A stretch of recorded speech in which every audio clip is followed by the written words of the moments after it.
Ever imagine inheriting billions at 13? Wow. Sounds like a fairy tale, right? Yeah. But what if that fortune became like a shadow over your entire life? That's Doris Duke's story. Yeah. Tobacco heiress, socialite, Mm-hmm. and maybe something much darker. What's so captivating about Doris Duke is how she was really shaped by this wealth from the very beginning. Yeah. Just imagine being called the richest girl in the world the moment you're born. Yeah.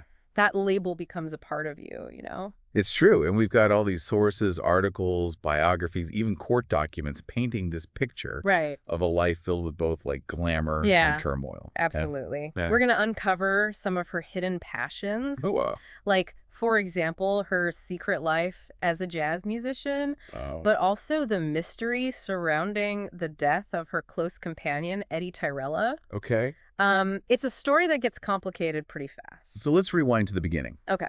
Doris Duke, born in 1912, was the only child of James Buchanan Duke. Uh-huh. Everyone called him Buck. Right.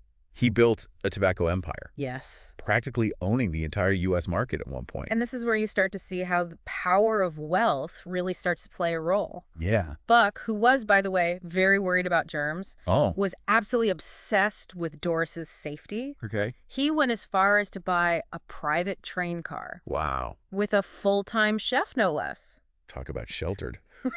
But it even goes deeper than that. Yeah. Buck's fear of kidnapping meant Doris was constantly guarded. She rarely saw other children and was homeschooled for years. Right. On their massive 2,700-acre estate, Duke Farms. It's understandable that you would want to protect your child.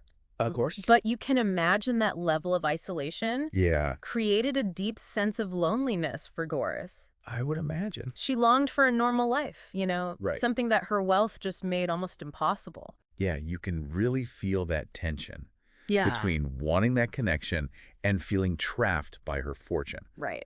When you read through these sources, for example, when Doris was 10, she finally starts attending this very prestigious girls' school in New York. Okay. Yeah. You would think that being like the billionaire's daughter would make it easy to make friends, Right. but not quite. Yeah, not really. Doris would show her classmates letters from strangers begging for money, totally unaware of how much that would alienate her from them. She was actually called a pariah. Right. Can you imagine? A little princess locked in a gilded cage. Yeah. And this feeling of isolation is only going to get worse when Doris's world changes forever at 13. What happens? This is when her father, Buck, dies. Oh. And Doris doesn't just lose her closest parent. Right. She also inherits his entire fortune.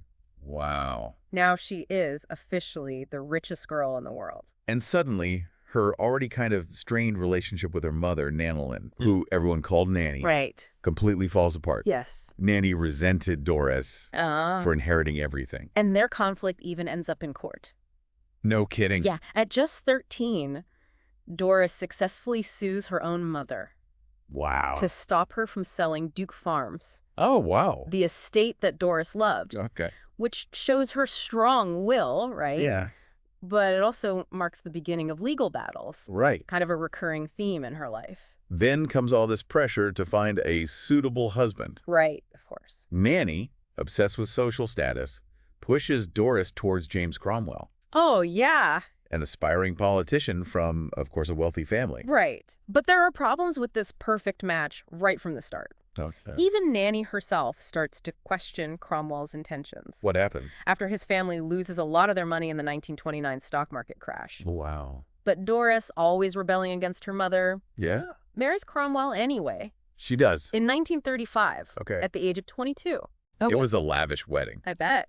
But the New York Times called it mysterious. Interesting. And on their honeymoon cruise, the true nature of their relationship starts to become really clear. Oh. Doris was ready for romance. Yeah. But Cromwell was more interested in talking about how much money she made every year. Oh, wow. Did Doris ever express any, regret about marrying someone so focused on her wealth? That's a good question. It definitely adds another layer to their already complex dynamic. Yeah. The sources really paint a picture of a marriage that was built on convenience and social pressure, not genuine affection. Right. Both Doris and Cromwell actually end up having affairs. Okay. And their divorce in 1943 was really bitter. Uh-huh. Cromwell tried to portray Doris as promiscuous, while she accused him of being a reckless spender. Wow. In the end, of course, Doris's wealth protected her. Right? And Cromwell walked away with nothing. Oh, wow. This pattern of turbulent relationships and using money as leverage would become a recurring theme throughout Doris's life. It really speaks to, like, the complicated relationship Doris had with her fortune, doesn't it? It does. Like, it provided her with a shield. Yeah. But it also made her the target of all this scrutiny and manipulation. Absolutely. So what did Doris do next? She fled to Europe. She did? She found herself among artists and intellectuals. Okay. She even started working as a foreign correspondent. Wow. It's like she was trying to escape her own life. Right. Trying to find, like, any kind of normalcy. Yeah. And this is a really pivotal time for Doris. Okay. It's during this time she meets Porfirio Rubirosa, right, a Dominican diplomat known for his charm, political connections. Okay. And, well, let's just say he had a reputation. He was quite the ladies' man, wasn't he? He was. Linked to Marilyn Monroe and Rita Hayworth. Yes. Doris was drawn to this charisma Yeah. and the sense of danger that he had. Mm. Quite a contrast from Cromwell. A very different type. They began what sounds like this whirlwind romance. That's right. And Doris, always impulsive, Right. was quickly swept off her feet. Yes. But Doris was no fool. Oh. Aware of Rubirosa's reputation Right. and maybe the fact that he was after her money Right. made him sign a prenuptial agreement before their 1947 wedding in Paris. Smart move. It was. Even with that, though, Yeah. this marriage was destined to fail, wasn't it? It was. Rubirosa was constantly asking Doris for money, Yeah. gifts. Yeah. He even wanted an airplane. Uh-huh. Meanwhile, Doris was increasingly jealous of his flirtations with other women. The sources really highlight this tension for Doris. Yeah. Between really wanting a real connection and knowing that a lot of people were just attracted to her fortune. Yeah. That internal conflict, combined with her growing dependence on drugs and alcohol, Right. would have serious consequences later on. Their marriage barely lasted a year. It didn't. But Rubirosa still received a substantial annual payout thanks to that prenup. That's right. And this is where the jazz world really takes hold for Doris. Yeah. Disillusioned with high society, longing for anonymity, Right. she found some solace in those smoky jazz clubs of Paris. Absolutely. Now remember, music had always been her passion. Yeah. Now she was immersing herself in it. Yes. She even performed incognito with a small band. She was leading a double life. It's like something out of a movie. It is. The billionaire heiress by day, Right. undercover jazz musician by night. Yeah. This period reveals a deep yearning for authenticity in Doris's life, but unfortunately, it also exposed her to kind of a darker side of that world, Okay. leading to more drug use Right. and a bunch of fleeting relationships. And one of those relationships would become really significant. Yes, And ultimately lead to tragedy. that's right. And that's where Joey Castro Yeah. enters the picture. Exactly. So Yeah. Joey Castro, he was a very talented jazz musician Okay. who became like really important to Doris in the early 1950s. Like- They both loved music. Yeah. And Joey, he seemed to understand her social anxieties in a Right. way that others didn't. It's interesting how they met, though. How'd they meet? Joey was actually introduced to Doris by Rubirosa, Oh, wow. her husband at the time. Yeah. What a tangled web I know. of love,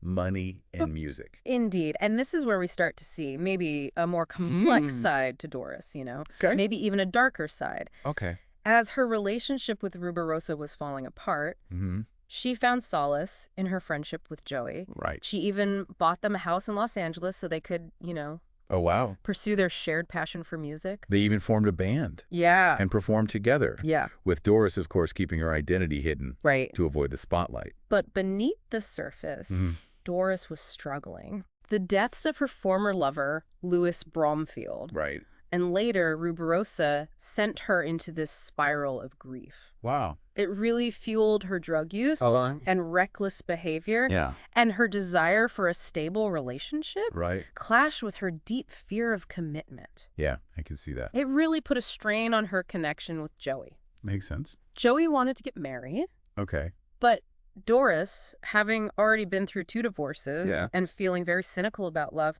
refused. Okay. Instead, she arranges this kind of a sham marriage ceremony. Wow. It was like this strange attempt to appease Joey Right. without actually tying the knot. It makes you wonder about the emotional impact of that deception on Joey. Right. Do we know his perspective on this? Unfortunately, Joey's voice is mostly absent from the accounts we have. Okay. It just reminds us that history is often told from, Right. the perspective of the powerful, leaving those without much influence in the shadows. This is a really good point. Yeah. Makes me think about how we interpret these events. Yeah. And, like, whose perspectives might be missing. Right. Exactly. Absolutely. And this tendency towards manipulation wasn't limited to just her romantic relationships. Okay. As she got older and more reclusive, she surrounded herself with, this small, fiercely loyal entourage, including her butler, Bernard Lafferty, and a woman named Chandi Hefner, who she later adopted. Now, that's a whole other story. Yeah. Maybe we could do a deep dive on that. Definitely. Another time. Yeah. But what's striking about this period is, Doris, as she gets older, starts to treat the people who work for her with the same kind of dismissive attitude she had resented in her own mother. It's a classic example of how power dynamics can shift and how those who have experienced marginalization can sometimes perpetuate those same harmful behaviors. It's a reminder that we're all shaped by our experiences. Right. Yeah. Both positive and negative. And sometimes, even with the best intentions, we can end up repeating patterns we once vowed to break. And this shift in Doris is really evident in her relationship with Eddie Tirella. Oh, yeah. This talented interior designer who comes into Doris's life in 1959. He was originally recommended by Joey Castro. Okay. And Doris was immediately, impressed by his artistic vision. Eddie was charming, ambitious, and successful, really, in his own right. He'd designed for celebrities like Mae West and Peggy Lee. Wow, big names. Yeah, he was attracted to Doris's world, this world of luxury and extravagance. Oh, Doris. But he also valued his independence and creative freedom. And that's where the conflict begins, right? That's where it starts. Doris, accustomed to getting her own way, became increasingly possessive of Eddie. Yeah. Demanding his constant attention and companionship. He was basically trapped, but in this very luxurious cage, like you said. Their whole relationship seems like a textbook case of codependency. Yeah. Fueled by Doris's wealth and her insecurities. And Eddie seems like he was torn between wanting a stable career and his growing discomfort with Doris's behavior, which was getting erratic. And as Doris's mental state was declining, influenced by all this drug and alcohol use, their whole situation became more and more volatile. It did. There were reports of violent arguments. Yeah. There was even a physical altercation where she allegedly stabbed Joey Castro with a butter knife. Yeah. Yeah. That's a particularly disturbing incident. Yeah. And it really foreshadows the tragedy that was about to unfold. Doris, used to using her wealth to avoid consequences. Right. Seems like she was losing touch with reality. Yeah. And those around her, especially Eddie, would bear the brunt of her, unraveling. This brings us to this pivotal moment. In the fall of 1966. Okay. Eddie, wanting to build his own career in Hollywood, accepts a job as a production designer. Oh, wow. For a film starring Tony Curtis and Sharon Tate.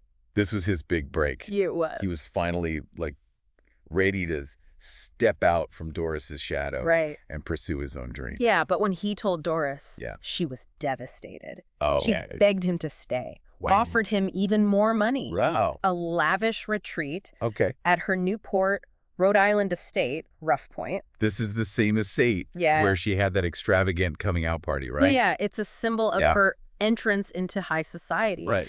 And now it would become the setting for a horrifying event. Okay. Forever linked to Doris Duke's legacy. So Eddie, torn between his ambition and his reliance on Doris, financially, reluctantly agrees to spend the fall with her at Rough Point. It was a decision that would ultimately seal his fate. It's hard to even imagine the weight of that decision. Yeah. So what happened next? Well, on the evening of October 7th, 1966, the events that led to Eddie Tirella's death unfolded. It's a story shrouded in mystery and controversy.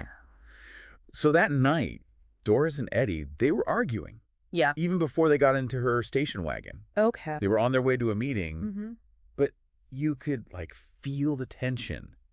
You mentioned earlier that Doris was in a fragile mental state at this time. It seems like, you know, the combination of her grief, substance abuse, and Eddie's decision to leave must have just created this, like, a volatile situation. Absolutely. Doris, who was so used to being in control, was probably feeling incredibly vulnerable. And Eddie leaving represented a loss of control that she just couldn't bear. So what happened at Rough Point? As Eddie got out of the car to open the iron gates of the estate, something just snapped. Oh, wow. Doris slid into the driver's seat, hit the gas. The car lurched forward, striking Eddie and throwing him onto the hood. It's hard to even imagine that happening. What was Doris's reaction? What's really chilling is that she stopped for a second. As Eddie's, like, screaming in the road. Oh, my God. And then she hit the gas again. Oh, my God. Running him over. Oh, wow. And the car didn't stop until it crashed through a fence and hit a tree. Wow, what a horrifying scene. It is. Made even more disturbing by what happens next. Right, so the police arrive to find Doris kind of dazed, behind the wheel, seemingly unharmed. The reports describe her as frantic, calling out for Eddie. Even though, you know, she knew he was trapped under the car. The initial police investigation was, to say the least, questionable. I believe. The police chief, Joseph Radis, was strangely unavailable to comment. And when he finally issues a statement, he declares Eddie's death an unfortunate accident. An accident is. The car lurched forward twice. Right. It's hard to believe that anyone would accept that explanation. It's understandable why the public was outraged. Right. Local newspapers in Newport were highly critical of the investigation, you know? They pointed to this history of wealthy residents seemingly escaping accountability. You mentioned before that Doris had been, like, investing heavily in preserving historic homes in Newport. Was there any sense that her influence might have played a role in silencing people or affecting this investigation? It's a question that this journalist, Peter Lance, explored decades later when he investigated this whole case for Vanity Fair. Lance, who grew up in Newport, he remembered all the rumors surrounding Eddie's death. And his research uncovered, you know, compelling evidence, including the testimony of Bob Walker, the paper boy, who witnessed the immediate aftermath. That must have been shocking for a young boy to see. Walker's account is really important. He said he heard Doris and Eddie arguing before the crash. And he witnessed Doris's really strange, like, panicked behavior right after. Wow. But what's even more disturbing is that he claimed that Doris threatened him. She did. Warning him to keep quiet about what he saw. That's chilling. It is. It suggests that she knew the seriousness of what had happened and was determined to control the narrative. And to make matters worse, Walker's own father, you know, fuming repercussions from Doris. Of course. Forbid his son from ever talking about what he saw. It really illustrates how much power it does and influence she had within that community. It really does. It seems like fear played a huge role in shaping people's actions. Their willingness to speak out. Absolutely. And Lance's book, Homicide at Rough Point, it goes even further. It reveals a police sergeant's report that concluded Eddie's death was, in fact, intentional. Wow. He also found these suspicious financial transactions that benefited key figures involved in the case, including the medical examiner who did Eddie's autopsy.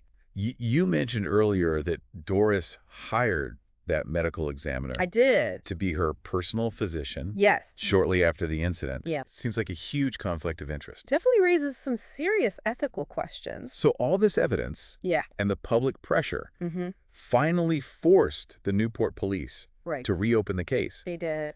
But even then, the reinvestigation only lasted a few days before being shut down. Yeah. They cited insufficient evidence. Insufficient evidence. They didn't even interview Bob Walker. It seems like a deliberate attempt to just sweep everything under the rug to protect the Duke family name, no matter the cost. And unfortunately, this is where the case remains. Yeah. Officially, Eddie Tirella's death was an accident. Right. But, I mean, the evidence suggests something much darker. A much darker truth. And while Eddie's family filed a wrongful death lawsuit, they only received a minimal settlement. That's right. And were even subjected to, like, personal attacks from Doris's legal team. A really tragic outcome. Just a painful experience for Eddie's family to go through seeking justice and being met with such resistance. And Eddie's niece actually sums it up really well. She died. She said, she killed him twice. Wow. She destroyed his body and then tried to erase his memory. Powerful words. What a devastating story. This whole deep dive has been a journey. It has. Through this life. Yeah. Filled with privilege, tragedy, and just so many unanswered questions. We're left with this chilling tale of wealth, power, and manipulation. Yeah. Doris Duke, you know, despite her fortune, was a deeply troubled woman, haunted by her past. Yeah. And seems consumed by her own demons. And this deep dive has really only scratched the surface. It has. We encourage you to explore the sources we've provided. Please do. And delve a little deeper into the life of Doris Duke. And form your own conclusions. One final thought to consider. How does immense wealth distort our pursuit of justice? Yeah. What does it say about a system where money can silence the truth? Yeah. The case of Eddie Tirella may be officially closed, but the questions it raises continue to resonate. They do. Reminding us that the price of privilege can be tragically high.